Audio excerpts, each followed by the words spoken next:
Bismillahirrahmanirrahim. Jadi itu penyakit laten ya, melihat orang lain senang kok tahu melihat istrinya dan senang. Itu kasus orang merantau dan yang tidak merantau supaya tersinggung. Saya memang sengaja mau memberi kajian yang ringan tapi bermakna, karena agama ini sebetulnya dimulai hal-hal yang ringan. Nggak ada ceritanya filosofi agama itu berat, karena jubilatil ukul ala qabulil haqi. Semua ulama berpendapat akal itu dipaksa untuk menerima kebenaran.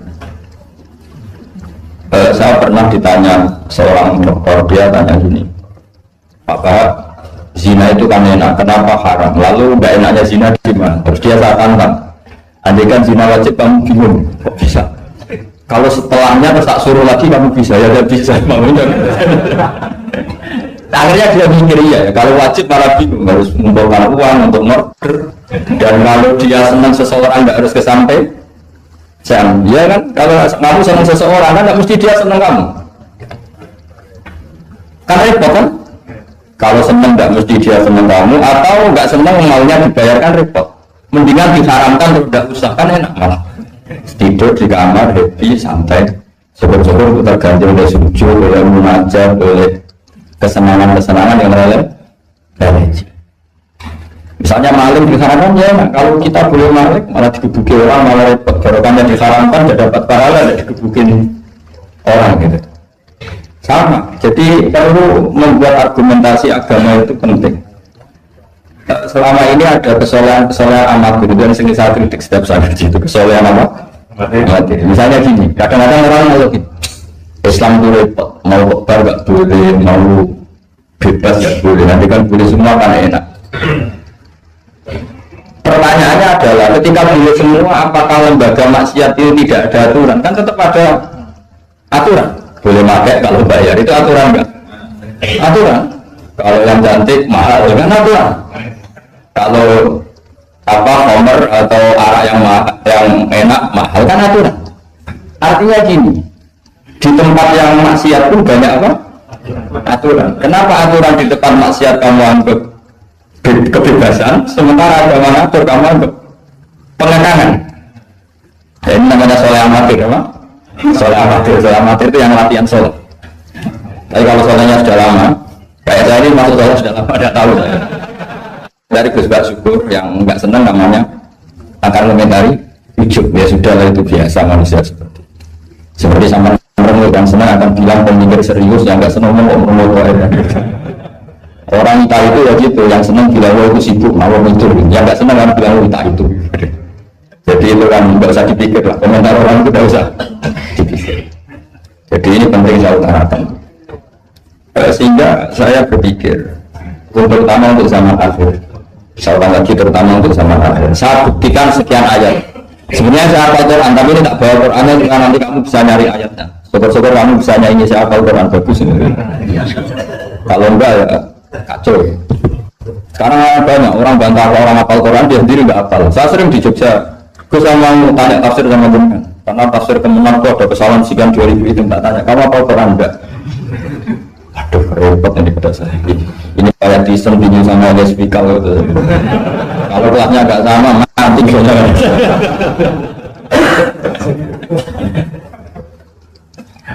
Karena bukan karena ini keangkuhan, tapi proporsional apa? Proporsional. Saya cerita yang ringan-ringan saja, sebagaimana sanad saya dari guru-guru saya ila Rasulullah SAW. Agama itu dimulai dari kesenangan, happy, farah kalau dalam bahasa Arab al-farah. Ayatnya jelas, kul bi fadlillah wa bi rahmatihi fa bidzalika falyafrahu. Ingat Muhammad dengan fadl Allah, anugerah Allah dan rahmatnya, kemudian dengan itu kamu harus senang. Sehingga dengan senang kepada Allah dan Rasul itu nikmatnya masya Allah. Andai kan senang itu bisa ditakar, orang sedang tahajud menangisi dosanya, terus menangisi nasibnya kalau di perantauan ini. Itu senangnya sama orang sedang dugem, itu mesti kalah, mesti senangnya sedang tahajud. Karena orang-orang maksiat itu benar orang susah.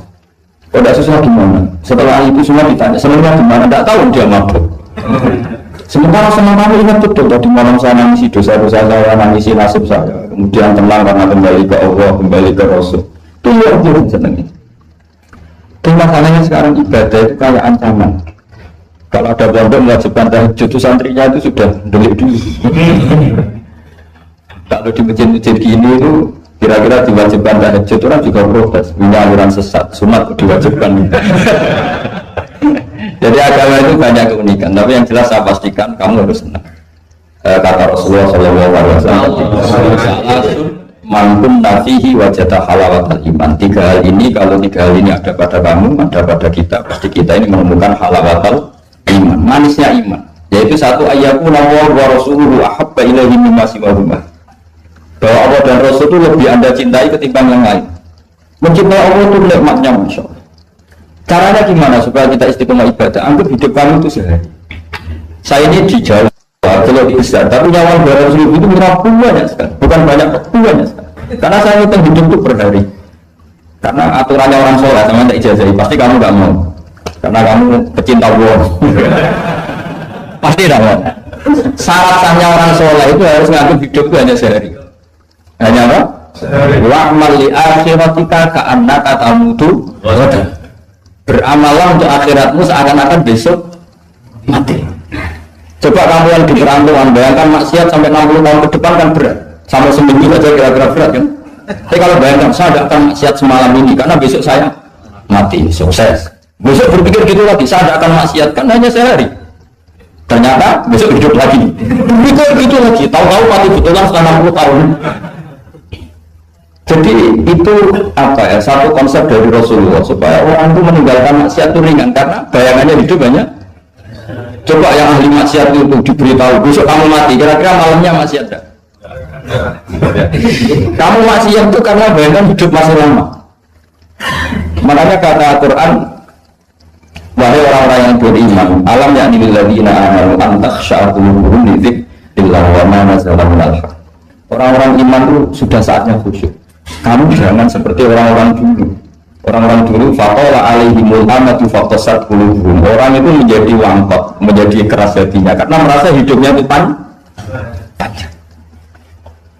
Ini penting, ini konsep-konsep yang ada di hadis sahih. Jadi tidak perlu kamu soal ini sahih, tak pastikan sahih. Saya ini baca hadis lama sekali. Jadi yang normal harus imbang. Kalau enggak kayak Tyson dengan Elias Pikal. Supaya clear, supaya jelas. Saya sering ketemu para pemikir di Jogja dan berkali-kali saya bilang harusnya diskusi itu imbang. Ini bukan karena keangkuhan tapi karena proper. Awal maksiat itu dimulai karena tidak senang mencari kesenangan dan pilihannya maksiat. Coba kalau kesenangan itu ada pada Tuhan, itu luar biasa.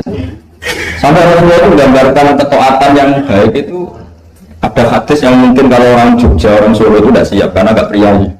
Nabi pernah mengatakan wafi buti ahadikum saudara, kamu menolong istri kamu itu ya saudara. Sahabat bertanya, ayat ti'ahaduna sahabatahu wa walahu ajrun. Yang benar aja ya Rasulullah, masa urusan seks, urusan biologis kemudian dia dapat apa? Pahala. Nabi jawabnya ringan saja. Alaihi salawatu ala fi haramin akana alaihi wisrun. Kalau yang digauli itu istri orang atau yang enggak zaujanya, enggak istrinya, apa dia ada dosa ya dosa ya Rasulullah. Makanya kalau waktu ala fi halalin karena lagu ajir ya begitulah kalau dia salah. Kalau salah tak haram, kalau tepat sasaran ya halal. Segampang itu ibadah. Jadi ngumpulin istri ibadah, 5 anak ibadah, ngaji begini ibadah, enggak paham, enggak ada salahnya paham. Yang menyenangkan dalam Islam kan gitu, ngaji itu enggak harus paham. Yang penting datang, pura-pura paham, selesai.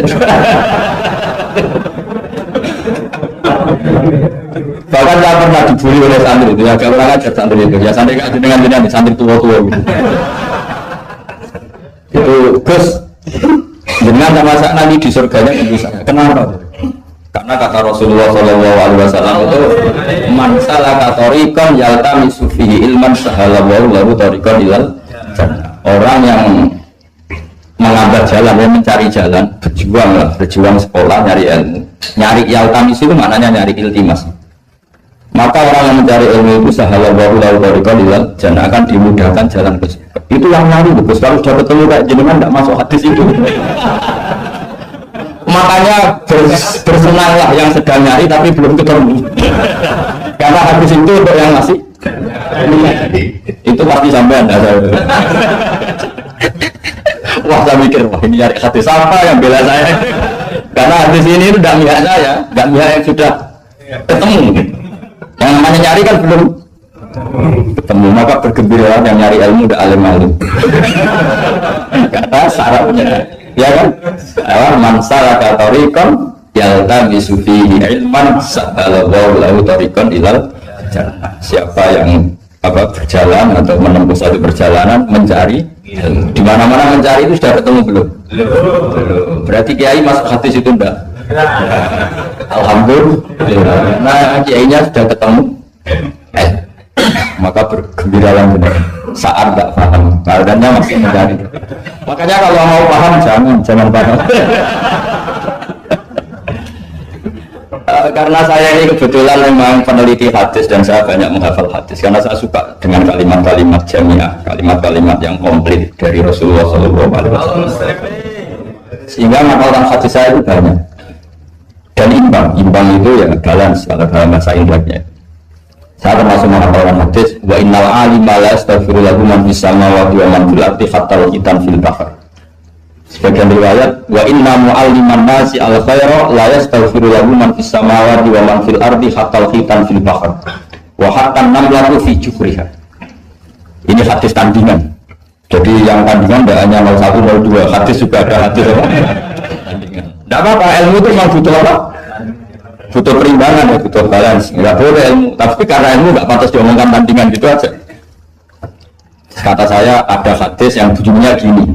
Wa innal alima, orang alim itu akan dimintakan ampun oleh penduduk langit. Jadi semua malaikat Jibril dan Mikail, semoga termasuk Israel, itu memintakan maaf untuk orang alim, tidak yang belum alim. Itu kamu nggak masuk satu studio. Keren mana? Wah sama kerennya Gus. Saya masuk surga, yang jenengan nanti juga masuk. Saya sudah nggak usah geger ketemu di sana. Jadi ini penting. Nah sekarang problem Islam sekarang adalah yang garis keras pakai hadis-hadis garis keras untuk mengadili yang garis lunak pakai hadis-hadis yang garis lunak untuk mengadili hadis kelompok-kelompok garis keras itu tidak fair. Nggak fairnya adalah Islam itu kafah itu konsepnya itu komplit, tidak boleh separuh. Saya punya sedikit ini yang agak serius, tapi tidak usah masukkan hati. Nanti kalian protes nggak bagus Israel. Begini, Abu Bakar As-Siddiq itu terkenal lainal janib, mutawaddi, lainal janib, sahlal akhlak, namanya lainal janib. Orang yang sopan sekali, santun sekali, santun, sopan, terus simpatik, sangat-sangat simpatik. Namanya Abu Bakar As-Siddiq. Tapi ketika beliau sudah iman, beliau iman itu kalau nggak salah ya kira-kira Sania Senen atau ya Salisa Robiah beberapa. Karena kalau dalam sejarah awaluman amanah itu sebetulnya Khadijah. Awaluman amanah mutlaqan itu sebetulnya Khadijah. Awaluman amanah mutlaqan bisa saja Sayyidina Ali dan awaluman amanah mutlaqan bisa saja Abu Bakar Siddiq. Saya sedikit cerita ya supaya tidak gaduh dalam sejarah. Ketika Rasulullah umur 25 itu, ketika beliau umur 20 itu Khadijah itu karena punya paman penginjil namanya Waraqah bin Naufal, itu sudah tahu kalau Nabi akhir zaman yang Muhammad itu, sehingga dia memerintahkan gulamnya namanya Maisarah itu nama cowok, nama lelaki. Ini perlu dicatat. Nanti kalau kamu tahu Maisarah menemani Nabi dalam perjalanan, terus kamu di rumah cari Maisarah itu nama lelaki ya. Iya ada Maisarah itu nama. Orang-orang memang lucu, biasa nama lelaki pakai tak muannas kalau dalam ini Mas Rois ini bahasa gontornya itu. Kalau bahasa Arab biasa Maisarah lelaki, Tolha lelaki, Hamzah lelaki. Jadi biasa kalau dalam bahasa Jawa kan enggak saleh dan salihah, muslimin dan muslimah, pokoknya data itu muannas. Cuma bahasa itu agak harus. Tapi tahunya baru gitu sudah bagus nih, bisa naik kelas.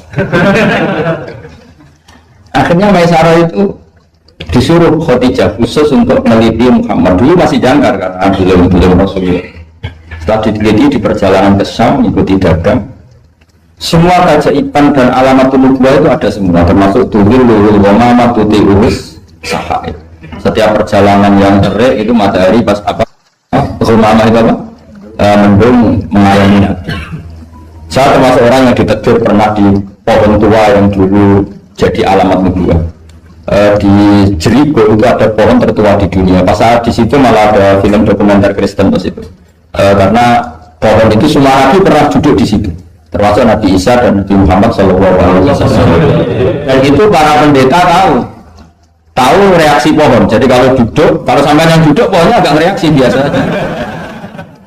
Tapi kalau Nabi yang duduk itu akan direaksi. Misalnya Nabi duduk di barat, kemudian matahari teriknya dari barat, pohon itu akan pindah ke barat supaya geser. Sehingga Rohib Bukhari itu tahu ini calon Nabi sesuai definisi atau kriteria yang singkat cerita, setelah Maisarah lapor sekian alamat Nabi itu diceritakan Khadijah, terus Nabi ketika umur 25 dia mengatakan diri untuk nikah sama orang yang bernama Muhammad. Tapi Khadijah itu mulai agak kecewa. Kok enggak jadi Nabi? Biasa-biasa saja, tetap dagang saja, Nabi tetap dagang. Hanya tentu tetap punya sifat amanat, kredibilitas dijaga, semuanya terjaga. Tapi enggak ada alamat Nabi yang ekstrim yang sehingga Khadijah memang ini kapan jadi Nabi, gini-gini aja. Nah, pas umur 40 itu Nabi ngalami ya tahannas itu ya ta'abbad al-layali ya dawatil abad. Kalau dalam Sahih Muslim disebutkan fakana ya tahannasu fil ghar wa huwa at-ta'abbud al-layali ya dawatil abad.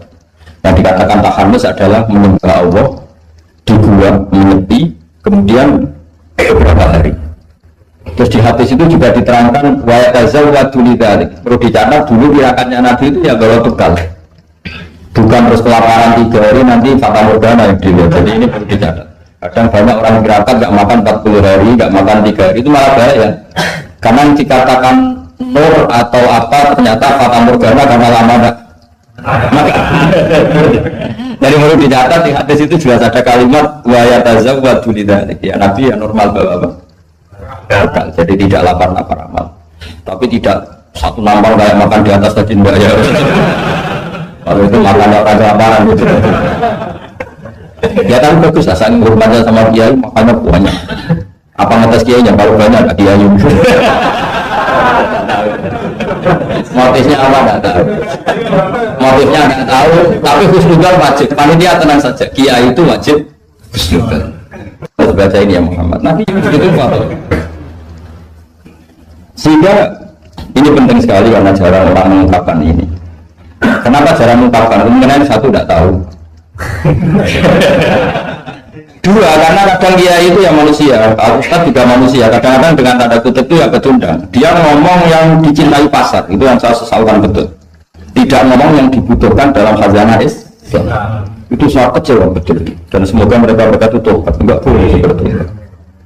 Coba kita ini Islam mulai kecil, mulai kecil. Kadang-kadang tidak pinter-pinter. Karena ayatnya itu terus sama.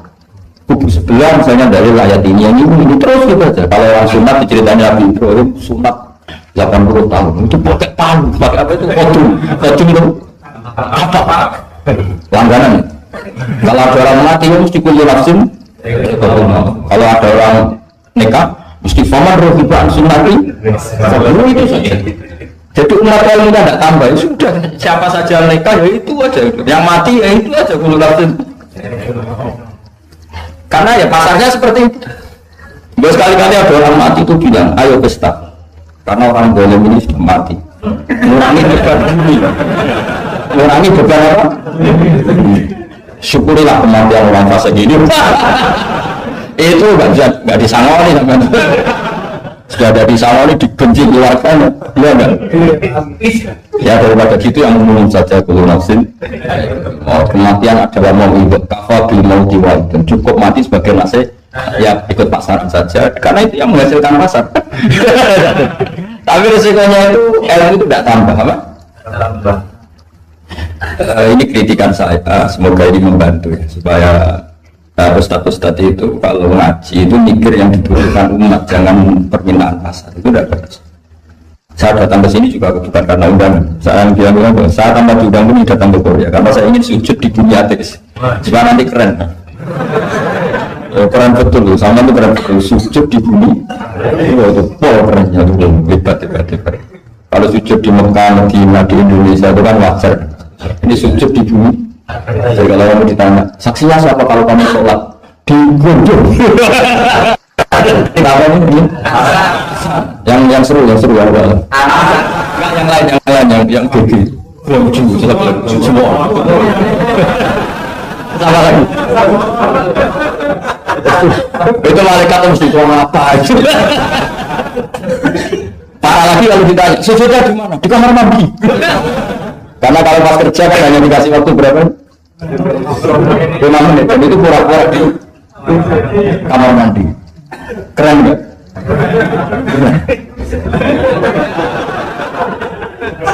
Jadi padahal bumi itu akan bersaksi yang dipakai tempat sujud. Itu paling keren mesti yang Korea. Apalagi yang pas kerja, lalu sini kan masjid masih normal. Kalau pas kerja kan di kamar mandi. Iya di pabrik ya maksudnya. Iya. Jangan yang priai yang itu, yang nggak priai. Di gudang ya. Gimana? Sampai mesin ya. Ayo, mesin sebagai saksi. Ya, bagus. Saksinya apa? Kubuta. Yang jelas jangan kerja di pabrik salib. Saksinya apa? Kerjanya bikin apa? Ya, pas waktu sholat saksinya apa? Itu. Bisa berhadapan itu saksi dengan saksi. Begini ini interview saja tapi betul. Jadi kemudian Khadijah, kembali ke Khadijah tadi. Rasulullah itu nggak bisa baca. Walhasil akhirnya ditakdir bisa. Saya mengatakan bukan karena belajar, ditakdir bisa. Karena syaratnya Nabi itu harus umi itu keibu-ibuan. Tapi Nabi itu yang begini. Justru beliau mengira itu malakul maut. Jadi pulang itu ya fufuatu. Dia gemeteran sekali. Menangis pulang itu ya fufuatu nangis. Terus bilang ke Khadijah jamu ini coba saya kasih selimut. Kalau dalam bahasa Arab itu boleh khitab sama perempuan itu pakai yang makna sama khotobah atau pakai mudzakkar ghaib atau mudzakkar mukhatab jamak tapi niatnya ahli. Jadi kalau orang Arab bilang normalnya kalau perempuan kan ini karena khitabnya satu yaitu Khadijah. Tapi Khadijah itu nama ahli, nama keluarga sehingga dalam bahasa Arab juga boleh zamini ya Pak. Pakai khitab jamak mudzakkar. Khadijah terus dikemudian di mana-mana namanya ketakutan itu ya dikemudian dan di mana-mana kalau ketakutan itu cari istri yang bayar di perantauan ya kalau ketakutan tidak usah lah banyak menyinggung orang tuanya seperti itu semua manusia apapun hebatnya kalau ketakutan itu nyari istri jangan berdasarkan nyari perempuan nyari istri ya garisnya jelas ya kalau ketakutan nyari apa? Nyari istri dari perempuan yang punya akhirnya dikemudian sama Khadijah. Ada apa? Kok saya tadi ketemu malakul maut gini-gini. Khadijah itu sebenarnya bukan ini. Ini yang saya tunggu. Hampir saja saya putus asa. Kamu nggak jadi nabi. Terus tanya Khadijah. Lalu sifatnya orang tadi kayak apa? Oh gini. Oh ya besok ikut saya. Didatangkan ke Waraqah bin Nawfal. Dalam Bukhari disebutkan wa kana imro'an tanassara fil jahiliyah wa yaktubu minal injil masyaallah ayaktub. Waraqah bin Nawfal itu penginjil, dia menerjemah Injil dari bahasa Ibrani menjadi bahasa apa? Ketika Rasulullah ditanya ma ra'aita itu, ma datang, apa yang kamu lihat? Terus Nabi cerita kata Waraqah bin Nawfal hadan namus alladzi ja'a bihi Musa. Bahasa lainnya malam itu namus hadan namus alladzi ja'a bihi Musa. Uniknya itu tahun awal nubuwah, ya tahun awal apa? Itu uniknya Waraqah itu bilang begini. Ini Waraqah bin Nawfal bilang begini. Doakan saya ini masih hidup.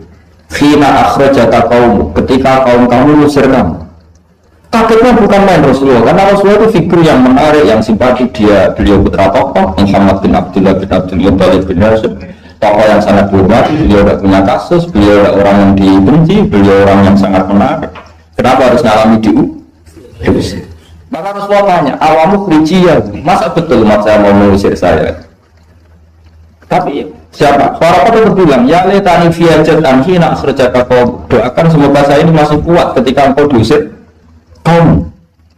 Ini sekalian latihan bahasa Arab, karena sama dengan latihan bikin mesin saja ini ambil latihan bahasa Arab. Bahasa Korea ya. Akhirnya kata Waraqah bin Naufal, tidak ada orang yang alami seperti kamu kecuali pasti akan diusir. Falam yang bahasa siron ilah terus kemudian Waraqah tidak lama kemudian meninggal. Ya, yang penting dari ini semua apa? Waraqah itu membaca kriteria para nabi itu pas sekali dan akhirnya tahun 13 Nubuwah Rasulullah mengalami diusir. Kan beliau hijrah itu 13 tahun dari Nubuwah, kira-kira umur 53 berapa? 53. Tapi Waraqah sudah mengatakan itu di tahun pertama Rasulullah menjadi nabi, karena definisi nabi itu harus pernah diusir. Maka kalau mengalami diusir oleh Nasib itu ya ada cuma itu udah alamat nubuwah, alamat terlantar. Karena yang nabi sudah ditutup, nggak ada peluang lagi. Jadi Khadijah itu masih nggak terima, padahal beliau sudah mendapat sekian alamat tadi, tudzilul ghamama tuti usaha pada sekian alamat. Tasnya sudah lulus semua. Rasulullah tadi Maisarah menyaksikan apa dinaungi oleh apa mendung tadi. Macam-macam Khadijah itu masih dengan tanda kutip masih agak-agak geli, masih cari definisi yang ini agak absurd. Kata Khadijah begini, ya Muhammad, ya Rasulullah, kalau kamu kedatangan teman kamu itu, kalau bilang Sofi buka, nanti cerita ke saya. Ya Nabi itu lugu, nggak ngerti kalau itu detas ya. Suatu saat Jibril datang ke Rasulullah. Ini malah, ini Jibril, ini teman saya datang. Ya Nabi kadang istilah Jibril itu temannya. Ini teman saya datang. Oh ya. Terus Khadijah dekat Rasulullah, pas Rasulullah agak di pangku manja. Fakashafat an auratiha, sebagian auratnya Khadijah itu dibuka. Sama ada sambangan juga tanamannya itu. Ya kira-kira bukunya saja lah, ini lebih mudah. Tidak lebih dari itu, jangan macam-macam. Waktunya terus ditanya, Khadijah tanya, temanmu masih? Enggak, lari. Hanya Khadijah ditutup lagi. Khadijah nggak tahu ada Jibril, nggak tahu. Ditutup lagi. Sekarang temanmu di mana? Oh sekarang datang lagi. Oh Nabi dia ini semua. Ini yang saya tunggu-tunggu kan. Itu malaikat betul bukan setan. Karena kalau setan tahu kamu tahu. Artinya apa? Dalam ilmu nubuwah itu dikaji sedemikian rupa oleh Khadijah karena beliau ponakan dari penginjil, yaitu Waraqah bin. Tentu zaman itu Injil masih orisinil, bukan kayak yang sekarang Lukas Matius. Tentu jadi Injil di sini bukan konotasi yang muharraf, yang apa? Enggak orisinil ya, tentu yang masih apa? Orisinil. Jadi semuanya mengarah ke pembenaran terhadap kenabian Rasulullah Muhammad SAW. Jadi Khadijah tambah mantap. Jadi Nabi dikasihnya ada tahu itu saja, temanmu masih lari. Terus setelah ditutup lagi, temanmu ada. Oh iya sekarang ada lagi. Wah Nabi betul. Absyir yang Muhammad, kamu harus senang, itu malaikat betul. Kalau setan tidak seperti itu. Kalau ada orang sebenarnya bukan malaikat. Nah, melihat awal, saya ulang lagi ya, melihat awal dialek kenabian itu hanya dengan Khadijah karena dia keluarga terdekat beliau.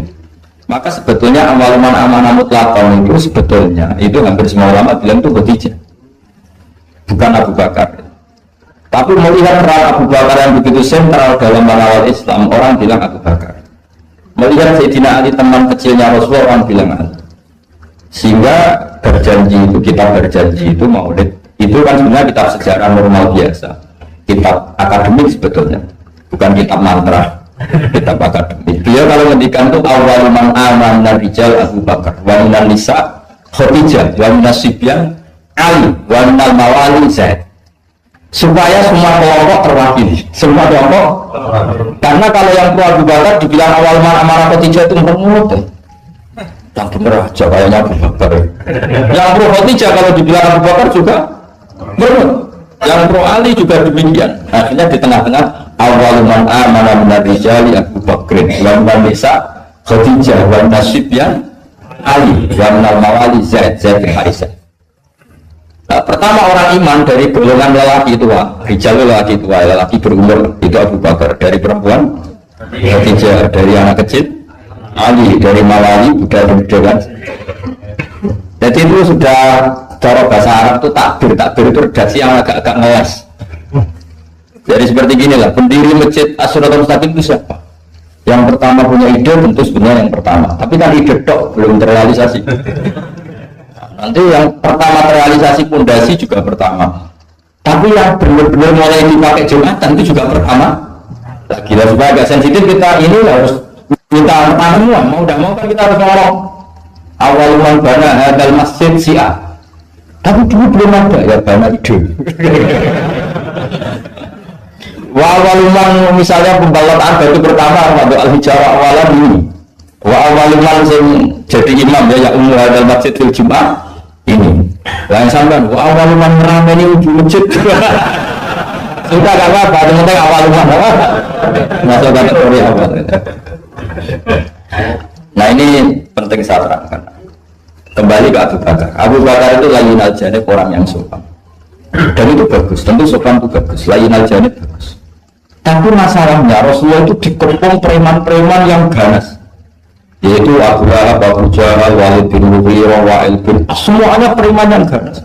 Bukan sekedar kafir, tapi ganas terhadap umat Islam. Mereka penyiksa-penyiksa ulun, termasuk akhirnya ada yang mati syahid, awalu syahidin fil Islam, yaitu Ammar bin Yasir. Tapi yang bapaknya, bukan Ammarnya, siapa? Yasirnya, sama istrinya namanya Sumayyah. Makanya saya tadi ngaji di Masjid Ammar bin Yasir itu ngaji yang paling gak guyon, karena masjid itu didesain untuk mengenal Ammar bin Yasir. Sumayyah disiksa sampai mati, ya Yasir juga gitu, sampai Rasulullah ngendikan sobron ala Yasir innamu idakum al-jannah, sudah kamu sabar, kamu pasti nanti masuk surga. Bilal disiksa, tapi Bilal akhirnya aman karena menangi, diselamatkan Abu Bakar, bahkan menangi futuhat ya, beliau menangi apa? Fatwa banget. Saya pernah ziarah ke makam Bilal. Akhirnya apa Rasulullah ini kalau gini terus yang Islam orang-orang sopan kok repot. Beliau pas jalan-jalan seperti Umar itu kalau ingin sarapan atau ingin punya uang, kalau ingin punya uang itu harus tarung. Dan dia tarung yang dulu, jadi kalau tarung itu menang, jawabnya apa ya? Barukahnya kalau tarung apa? Menang ada bulan. Akhirnya Nabi mikir, kalau yang Islam gini ini cocok. Karena kalau yang sopan-sopan ini kayaknya repot. Alhasil Nabi spontan itu, Allahumma a'izzal Islam di Umar. Ya Allah muliakan Islam ini dengan Umar. Nggak tahu apa bisa diganti a'izzal Islam di Banser, nggak tahu. Karena kalau Banser sopan ya, aneh Banser kok sopan, nggak jadi aneh. Atau pemuda Muhammadiyah kalau sopan kan ya jadi aneh. Masa pengawal kok sopan? Mungkin ada disantik. Ya nggak pantas, stand udah. Pak Pampres sopan, Pak Jokowi udah jadi pidato karena sedang salaman apa? Banyak yang hilang buku banyak. Singkat cerita betul karena Nabi yang berdoa itu sebagian tarikh menyebut doanya Senin, kami sudah masuk Islam, hanya Senin, Selasa, Rabu, Kamis. Kalau kamu ya 30 tahun. Dunia ini tidak ada yang susah. Yang susah itu tadi kata Abi Quraisy, hati kamu dikelola nggak apa-apa, gampang. Saya beri contoh begini. Ada seorang kiai Abi Quraisy itu khusyuk betul, nggak mau berkawan sama perempuan cantik, katanya takut biologisnya kumat, takut sawahnya kumat. Kalau berteman orang jelek kan nggak apa-apa, Gus, nggak minat, apalagi orangnya merongos kupulan banyak katanya. Terus tak ingetin, syahwat yang nggak pada tempatnya itu dosa, tapi ngenyek orang juga dosa kata saya. Artinya dia menghindari perempuan cantik tapi dosa menghina. Itu juga ada orang yang nggak mau berteman orang kaya, takutnya tamak gini-gini, senengnya sama orang miskin. Ternyata apa? Diperbudak, disuruh mijetin, disuruh-suruh. Dosanya yang berbudak itu. Jadi intinya dalam semua lini kehidupan tuh ada problem fikih. Makanya kita harus pinter-pinter berteman orang kaya, semoga kayanya untuk kebaikan. Berteman orang miskin supaya kita tawadu. Melihat alumni UGM yang sukses kita bangga. Yang bikin masalah kita istighfar, gitu aja gampang kan. Artinya kiai juga sama. Kiai itu punya alumni yang jadi kiai, alhamdulillah. Yang nggak jadi kiai problem, ya kita istighfar semua di semua kehidupan kita. Nah, kata bapak ini bapak saya. Kalau pagi-pagi Abi Quraisy itu ada orang nyun sewu, orang miskin, sholatnya pas-pasan, pakai celana pendek, pagi-pagi rokok di warung. Bapak itu mesti bilang gini, Aku sing kiai ra mesti sebahagia itu. Sudah marung nggak punya uang ngutang itu nyingkrang bahagianya Masya Allah. Itu kata Bapak, itu rahmatnya Allah. Orang nggak punya karya, nggak punya prestasi sebahagia itu, jangan diganggu kan. Selama ini kita sebagai akademisi, sebagai dosen juga ikut salah. Melahirkan satu faham, bahagia itu kalau jadi dosen, bahagia itu kalau jadi rektor, jadi menteri. Sehingga orang itu tidak kok berbahagia dengan kesehariannya. Padahal orang seperti itu, sering saya ketemu orang nganggur itu. Wah enak Gus jadi orang nganggur lah, jadi menteri dikongkon presiden, jadi pejabat esok kudu ngantor, jadi orang biasa enak wae turu-turu, wae ngopi-ngopi gitu. Intinya bahagia seperti ini tidak usah dibatalkan, biar aja tetap bahagia seperti itu. Karena kalau kamu jadi dosen, nyanyi Anda di UGM juga kamu nggak mau. Jadi itu penting, lola kebahagiaan itu penting. Jadi ini Mbak Aida, Mbak Aji, semuanya harus dilatih lah, bahagia itu dilatih. Syukur-syukur model wali ya, terus sujud, terus sungkem di Allah. Kalau nggak model wali ya dilatih yang gampang-gampang. Saya teringat konflik itu dimulai dari tersinggung. Saya ulang lagi, konflik itu dimulai dari tersinggung. Saya punya sekian khazanah tentang lola tersinggung. Saya berkali-kali ceritain. Suatu saat Imam Syafi'i didatangi orang, cium tangan, terus hormat. Setelah itu orangnya menghujat. Dilaporkan sama santrinya, itu orang yang tadi nyium engkau, di luar menghujat engkau, menghina engkau. Imam Syafi'i tertawa-tawa, baguslah saya wibawa, di depan saya agak berani. Enteng saja, dianggap enteng saja. Enggak kok, wah itu khianat, itu munafik enggak. Alhamdulillah saya wibawa, buktinya di depan saya tidak berani. Nah, ini tip Bu Rektor, kalau ada yang ngerasain jenengan di luar, alhamdulillah di depan saya tidak berani. Jadi enteng saja. Diceritain lagi, orang separuh dari kampung ini enggak suka jenengan Imam Syafi'i, karena engkau terlalu ngendikan hak. Baguslah, kalau nggak suka saya berarti nggak ngutang saya. Yang masalah tuh yang suka-suka itu bisik-bisik minta-minta. Ya. Jadi dianggap enteng saja. Kalau Anda sudah bisa ngelola konflik seperti itu, ringan saja. Ada lagi ulama disuruh ke tetangganya. Setelah datang ke rumahnya, irji falah hajata libik. Sudah kamu kembali, saya tidak butuh kamu. Setelah sampai rumah dipanggil lagi, ya saya jadi butuh kamu, silakan ke rumah. Datang lagi sampai 3 kali. Dan setiap dari 3 itu ulama tadi senyum, senang puas sekali. Akhirnya pemuda tadi tanya, engkau saya bully, saya kerjain kok tetap senang ceria. Sampai 3 kali. Ayo datang ke rumah saya, setelah sampai rumahnya, sudah pulang aja, saya tidak butuh kamu. Setelah di rumah dipanggil lagi, Pak Yai jadi acara di rumah saya. Setelah di rumahnya, sudah saya tidak butuh kamu, pulang. Sampai 3 kali. Dan fikulil marroh, di fitil kalmarroh, di semua itu beliau senyum, senang menikmati. Tanya pemuda tadi, kenapa engkau tetap senyum-senyum menikmati? Saya ini penghamba Allah sejati. Senang saya sama ajarannya Allah, disuruh menghormati tetangga. Kamu tetangga saya, minta saya datang ya datang. Puas kamu nyuruh saya pulang ya saya pulang. Alhamdulillah saya jadi hamba Allah yang baik. Ngikuti perintah Allah, hormat tetangga. Sama kita di Indonesia gitu. Kalau Anda tidak sepaham dengan presiden atau dengan bupati, perintah Allah itu hubungan dengan mereka baik. Cocok tidak cocok harus baik. Itu perintah Allah. Jangan yang cocok kita membebek, nggak punya prinsip, nggak punya ideologi. Saya diundang di sini, kalau nuruti nafsu saya tidak cocok. Kiai kok diatur-atur. Tapi perintah Allah disuruh hormati kawan, kata Rasulullah di sebuah hadis, Inna min abaril birri silatar rojul ahla wuddi abih. Kebaikan tertinggi itu adalah berkawan baik sama teman bapaknya. Saya ini dekat sekali sama Profesor Zaini Dahlan, sehingga harus hormati putrinya. Sebetulnya wajib hormat tuh dosen UGM, kalau enggak dipecat kan. Tapi saya punya konstitusi sendiri. Jadi kalau hidup kamu sudah bertautan dengan Allah, semuanya indah. Maka ana yu'minu billahi wal yaumil akhir falyukrim jarahu. Kalau kamu iman sama Allah dan Rasul, hormati tetangga kamu. Bukan pakai hukum sosial, kalau baik saya baiki, kalau enggak. Berarti Anda terdikte oleh makhluk. Terdiktelah oleh Allah Subhanahu wa ta'ala yang suruh supaya kita selalu baik. Nabi mencontohkan ada 3 tetangga. Satu punya 3 hak, yaitu dia muslim, dia kerabat kamu, dia tetangga kamu. Yang 2 punya 2 hak, dia muslim, dia tetangga kamu, tapi tidak keluarga kamu. Yang 1 punya 1 hak, dia tidak muslim, tidak kerabat, tapi itu tetangga kamu, yaitu non muslim, juga harus baik.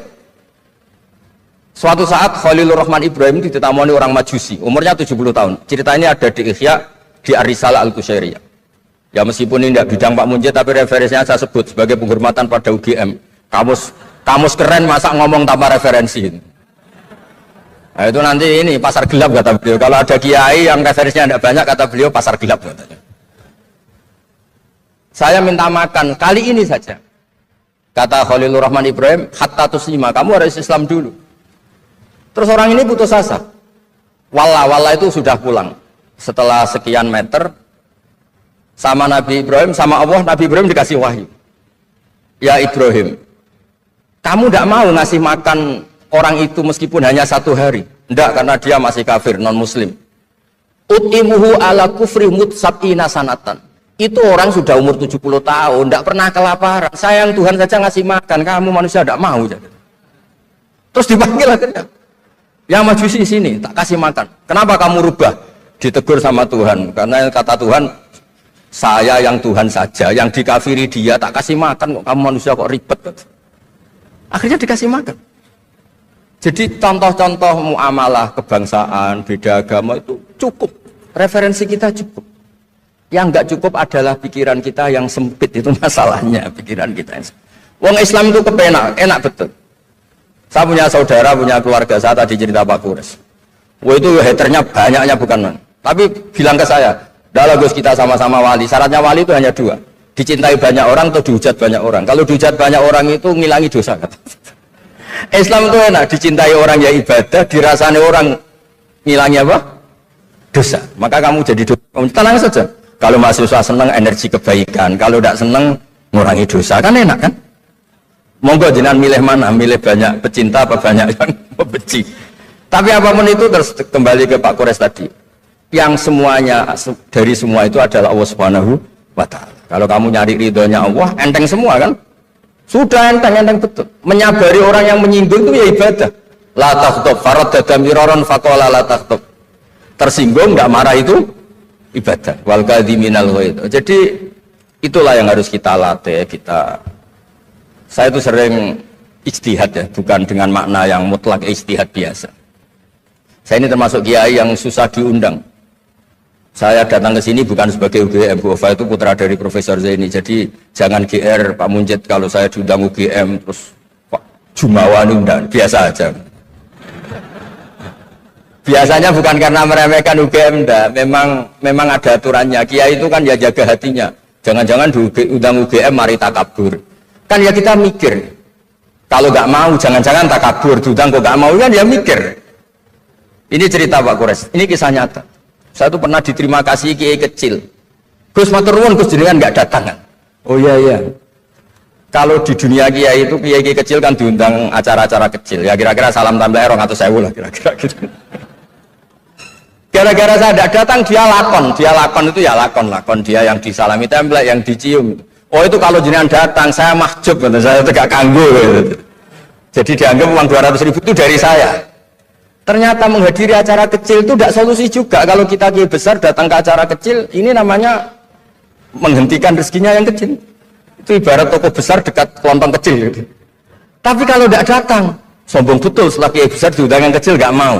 Nah itu namanya istihad. Istihad itu satu pemikiran yang ya tadi yang diceritakan Mas Haji tadi. Mau tidak mau kita secara sosial itu berdebat.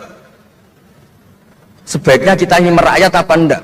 Kalau merakyat dengan tema-tema rakyat, urusannya makan, mungkin kita tidak jadi negara maju. Tapi kalau terlalu tema-tema besar, jangan-jangan lupa ngasih makan. Ya sudah, itu istihad. Ini yang terakhir saya cerita perbedaan pendapat. Dulu Al-Haris Al-Muhasibi itu pernah punya ide. Ini temannya Imam Ahmad, temannya Imam Syafi'i. Ya Imam Ahmad saya mau ngarang buku tentang menolak faham-faham Mu'tazilah, faham-faham yang nggak benar. Menurut Anda gimana? Jawabannya lucu. Jangan katanya. Kenapa? Sebelum Anda membantah mereka, meluruskan mereka, pasti Anda cerita argumentasi mereka. Ketika cerita argumentasi mereka, jangan-jangan mereka lebih tertarik argumentasinya Mu'tazilah daripada argumentasi Anda. Berarti Anda ikut menyebarkan kebid'ahan itu. Terus, oh iya. Nah ini mohon maaf ini mahasiswa UGM yang masih muda-muda ini. Misalnya rektorat bikin pengumuman, nyuwun sewu ada gambar yang seronok, yang menarik. Terus ditulis gini, jangan lihat ini bahaya. Orang lihat tulisan jangannya apa ngelihat gambarnya? Nah, tidak semua kebaikan disebarkan itu baik karena ini ada hitung-hitungannya. Saya sebagai ulama ahli sunnah misalnya, tahu madhab Mu'tazilah, tahu madhab yang lain-lain itu dari cerita ulama itu. Jangan-jangan ketika kita cerita bahaya NKRI misalnya, kita ini mencintai RRI, justru karena baca buku bahaya NKRI dalam ambang apa, setelah baca terus tahu ekstremis, tahu ini itu, malah benci NKRI. Padahal kita ngarangnya demi persatuan NKRI, tapi kita tahu problemnya dari nulis. Nah itu hal-hal yang memang dalam istihad, dalam pemikiran itu, makanya saya hanya cerita yang ada di kitab, karena ini keahlian yang memang saya diundang di sini, jadi saya profesional saja. Jadi di bab-bab seperti itu memang kita pasti gamang. Berteman orang kecil katanya merakyat, ternyata memperbudak. Enak kan Anda, misalnya Pak Mujid berteman kampungnya di Kebumen, dosen UGM tinggal nyuruh minta mijitin. Kalau berteman rektor disuruh-suruh kan. Nah ternyata tidak merakyat. Senang berteman orang bisa disuruh, gak siap berteman atasnya. Lah gak mau berteman atasnya katanya merayat, ternyata karena hasud, karena gak jelas semua, hidup ini gak jelas. Yang jelas hanya Allah Subhanahu wa taala. Makanya menurut ilmu tasawuf itu qulillah sumadarhum fi khawdim alabun, sudahlah kembali ke Allah. Berteman orang kecil ya karena perintah Allah. Kalau karena perintah Allah pasti inginnya ikram, memuliakan. Berteman orang besar juga karena perintah Allah, supaya ada hasud, supaya Indonesia ada chaos. Kayak tadi yang didawuhkan Pak Quraisy. La imamun rasyum khairun min fitnatin tadum. Imam yang dengan arti salah itu masih lebih baik ketimbang chaos. Karena kalau chaos lebih gak kebayang. Ya apapun itu cukuplah khazanah-khazanah Islam untuk mendidik kita sebagai orang yang menjaga kebinekaan, menjaga ukhuwah. Ketika negara ini berdiri itu ya dialek semua antar umat beragama. Sehingga diputuskan yang penting itu berketuhanan. Maka yang ditolak oleh konstitusi kita adalah ateisme, komunisme. Saya bayangkan misalnya punya anak perempuan, diajak orang yang tidak beragama di tengah hutan misalnya, bunuh ya tidak takut Tuhan, merkosa tidak takut Tuhan, salah etika ya tidak takut Tuhan. Bandingkan kalau diajak yang beragama, pasti masih ada rambu-rambu, ada ini itu. Sehingga memang masalah betul ketika orang tidak berketuhanan itu. Itu semua tokoh agama bersepakat. Termasuk saat itu ya ada Perindo, selain ada NU ada Perindo. Itu yang ditentang itu adalah ateisme. Karena kalau orang tidak bertuhan itu ngeri. Ngerinya itu ya tadi misalnya kita punya anak perempuan atau punya keluarga, diajak orang yang tidak beragama. Misalnya berzina ya tidak takut dosa, merkosa ya tidak takut, bunuh ya tidak takut karena tidak punya Tuhan. Mungkin takutnya sama polisi ya kalau ketahuan, kalau enggak. Tapi kalau orang bertuhan ini sistem kesalehannya, sistem kebaikannya ini berlipat-lipat. Takut hukuman Tuhan, takut sosial, takut ini itulah, sehingga kita bersepakat berketuhanan. Lalu kedua, ada beberapa kejadian nyata di beberapa negara yang fahamnya itu tidak bertuhan, itu bekas kondom atau bekas apa dipakai lagi, didaur ulang. Bahkan tinja yang bisa dikelola jadi bahan makanan. Kalau yang beragama tidak, termasuk mungkin di ilmu hadis ini tidak wilayah saya, tapi saya cerita mungkin masalah-masalah kayak ya apa hal-hal yang menurut kita dilarang, menurut agama mereka enteng saja. Misalnya bikin cadangan-cadangan organ tubuh dan sebagainya. Kalau beragama itu masih enak, aturannya jelas. Kalau nggak beragama itu repot.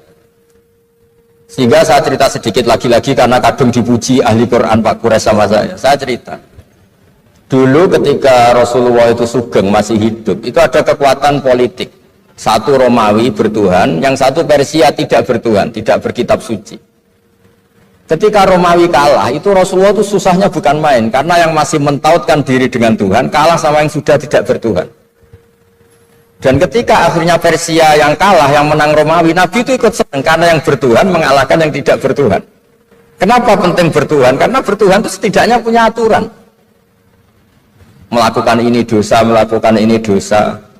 Empati sama fakir miskin itu ibadah. Semua agama pasti sama di tema-tema seperti itu. Sehingga berketuhanan ini penting sekali, kata Pak Quraisy tadi, berketuhanan itu luar biasa.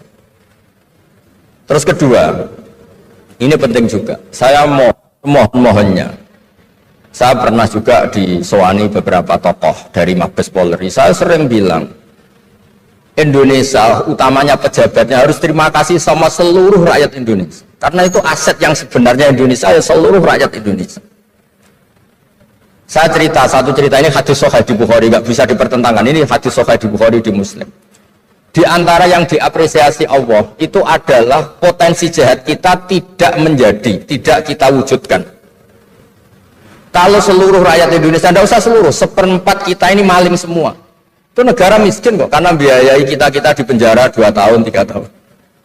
Separuh kita mentalnya membunuh, habis Indonesia. 1/4 saja, 1/3 saja, 1/8 saja punya mental killer, itu habis Indonesia. Ketika rakyat kita, ketika tetangga kita, masyarakat kita tidak melakukan kejahatan, itu ketertiban yang sejati. Maka semua bentuk ketidakkriminalan yang dilakukan oleh rakyat Indonesia itu awal dari aset bangsa ini. Coba kalau semua orang mencuri, habis negara untuk biayai di penjara. Semua orang kriminal, berkahnya mereka tidak melakukan, Indonesia baik-baik saja. Sebab itu ketika ada sekian kebaikan, Nabi terakhir ngendikan apa? Takufu syarraka 'anin nas fa innaha shadaqatun minka 'ala nafsik. Potensi jahat kamu jangan kamu lakukan, itu sudah menolong peradaban. Para gadis tetap gadis karena nggak diperkosa. Orang yang punya kambing satu tetap punya kambing satu karena nggak dicuri. Orang yang berkarir tidak terhenti karena karakternya nggak dibunuh, tidak dihujat, tidak dihentikan, tidak disetop oleh cibiran, oleh bulian. Maka di antara 7 orang yang dilindungi Allah, fi dzillihi yauma la dzilla illa dzilluh, itu Nabi hanya cerita orang yang nggak jadi. Di antara yang diceritakan Nabi dalam sebuah hadis, saya ini lelaki sejati, sangat mencintai sepupu saya, dan saya mau ngumpuli dia, tidak mau sampai saya kasih uang 100 dinar. Setelah saya kasih 100 dinar, saya ingin ngumpuli dia dengan cara salah tentu. Dia nggak mau dan berpesan, la tafuddal khatam illa bihaqqi. Kamu jangan ngumpuli saya sebelum nikah. Singkat cerita, pemuda ini nggak jadi melakukan hal yang nista, yang nggak benar. Itu sama Allah dijadikan wali, berkahnya nggak jadi. Jadi kalau potensi kejahatan kita tidak menimpa orang lain itu sudah luar biasa. Jangan nunggu berjasa kita dapat penghargaan setelah kita jadi kiai besar, jadi dosen UGM, jadi ini itu. Semua masyarakat kita yang menahan potensi kejahatannya itu adalah aset sejati Indonesia. Karena sekali mereka berkejahatan, entah itu mencuri, merkosa, habis. Harapan kita sebagai bangsa habis. Tapi selama ini nunggu ngapresiasi itu yang bentuknya fi'lu, yang bentuknya mereka melakukan apa, sebetulnya enggak. Tidak melakukan kejahatan itu sudah bagian dari kebaikan yang luar biasa. Terus yang terakhir tadi yang pertanyaan pemimpin muslim dan non muslim. Memang ini wilayah sensitif, tapi sebetulnya bisa dianalisis secara fikih. Ya saya ulang lagi, bisa dianalisis secara fikih Nusantara, fikih kebangsaan. Jangan dianalisis pakai fikih yang internal dalam Islam. Saya ulang lagi, jangan dianalisis menurut fikih yang di internal Islam. Kita beri contoh umum saja ya. Kita beri contoh umum saja. Dulu Pak Gores pernah mencontohkan kalau non muslim bisa jadi pilot beneran, padahal dia non. Sama Pak Munjid yang kiai di UGM nggak bisa jadi pilot. Kira-kira milih mana? Tapi itu kan wilayah yang sensitif, karena ini di Indonesia itu konteksnya bukan urusan pilot, urusan mewakili kebanyakan Indonesia itu muslim, dan demokrasi itu mencerminkan suara mayoritas. Tapi tidak mungkin juga membiarkan muslim yang killer, yang pembunuh, yang dulu punya reputasi yang misalnya macam-macam. Jadi hal-hal seperti itu, kata Quran itu jangan berdiskusi sesuatu yang kalau menjadi jelas malah masalah, karena itu kan seperti pertanyaan gini, Gus saya punya kerabat di Jogja tapi pelit, sama orang lain dermawan, bagus mana? Kita kan nggak mungkin menganjurkan mutus hubungan keluarga, tapi tidak mungkin juga suruh ikut orang pelit. Anda menggunakan orang fikih, karena kalau yang nggak ahli fikih itu ya gampangnya saja jawab semaunya. Tapi kalau saya sebagai orang yang nekuni fikih itu bingung. Saya sering ditanya orang juga, Gus saya mau nyalon lurah, ya lurah atau bupati atau apa? Katanya nyuap itu haram, Gus. Setelah dipraktekkan nggak bayar, nggak bagi uang, ya nggak jadi betul. Yang menang yang bayar. Terus akhirnya fakirnya tak rubah. Nyuap itu ya haram, medit ya haram kata saya. Dimodifikasi sedikit, akhirnya alhamdulillah Gus bar sedekah. Yang menang akhirnya berkahnya sedekah. Karena kita sebagai pemimpin atas nama tidak nyuap ya jangan juga jadi orang kikir dong. Atas nama ada nyuap terus jadi orang kikir. Repot kan?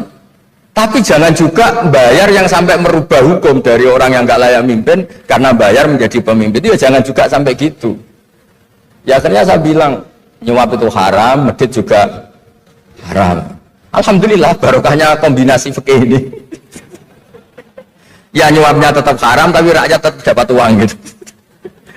Tapi nanti ketika Anda tidak layak jadi pemimpin itu juga haram karena menjabat sesuatu yang enggak wilayah Anda. Jadi seni-seni ngelola muslim, non-muslim dan itu tidak bisa dipukul rata. Karena itu wilayah-wilayah yang sensitif, yang butuh detail, yang butuh satu peristiwa spesifik. Saya pernah ditanya, Gus saya ini hidup di Amerika, kalau milih presiden kan sama-sama non-muslim, milih yang siapa? Ya jawab yang akhafu dororon, misalnya ada presiden Amerika yang sangat demokratis misalnya, dia membiarkan Islam berkembang, sama jenis non-muslim yang Islamfobia, tentu milih yang demokratis. Ada yang dosanya itu membunuh, yang satu dosanya korupsi, ya milih yang korupsi karena membunuh itu lebih ekstrim timbang korupsi misalnya. Itu ada di aturan fikih. Jika sama-sama pasti salah, milih yang akhafud dororen, yang madorotnya tidak begitu apa besar. Coba kalau kita punya pemimpin yang hobinya itu bunuh, sama yang hobinya rakus harta misalnya, itu di fikih jelas dijelaskan milih yang rakus harta kalau bandingannya itu, karena pembunuhan itu lebih berat secara ukuran dosa. Tapi apapun itu, ini bukan pembenaran pada kesalahan, bukan, tapi memang ada aturannya. Apa kalau ada dua dororani, dua bahaya, urtukiba akhafuma, kalau ada dua hal yang bahaya dipilih yang paling apa ringan. Kalau dalam konteksnya tadi, kalau kita membiarkan pemimpin yang nggak benar dipimpin orang nggak benar, tapi kalau memaksakan chaos misalnya, ya milih yang nggak chaos. Itu kan ada aturannya di fikih, karena Nabi menghindari al-harad. Al-harad itu chaos, pembunuhan massal, itu nggak boleh, dan mayu addi ila dzalik juga nggak boleh, yang bisa potensi begitu juga nggak boleh. Jadi saya mohon di antara aturannya Quran itu latas alu anasya intu bedalakum tasukum, kamu jangan diskusi sesuatu yang kalau diperjelas malah kamu yang malu. Saya biasanya mencontohkan hal-hal yang ringan kayak suami istri. Misalnya Anda tanya sama Pak Munjid, istrinya tanya, Mas apa betul saya ini cinta pertama Anda, bukan alternatif terakhir? Wah, itu rata-rata orang nikah itu kan korban alternatif terakhir. Itu kalau ditanya sama-sama konangan itu aslinya itu. Caranya juga sama. Apa betul Pak Minjit itu cinta pertama, pilihan terakhir? Oh, saya sering mau nikah ini orang yang saya cintai, tapi takdirnya ini. Gitu. Itu kan orang dibilang takdir itu kan ya tersinggung. Jadi banyak hal yang kalau didiskusikan itu masalah-masalah. Latas alu an asya intu bedalakum tasukum. Kamu jangan tanya atau diskusi sesuatu yang kalau diperjelas itu malah masalah.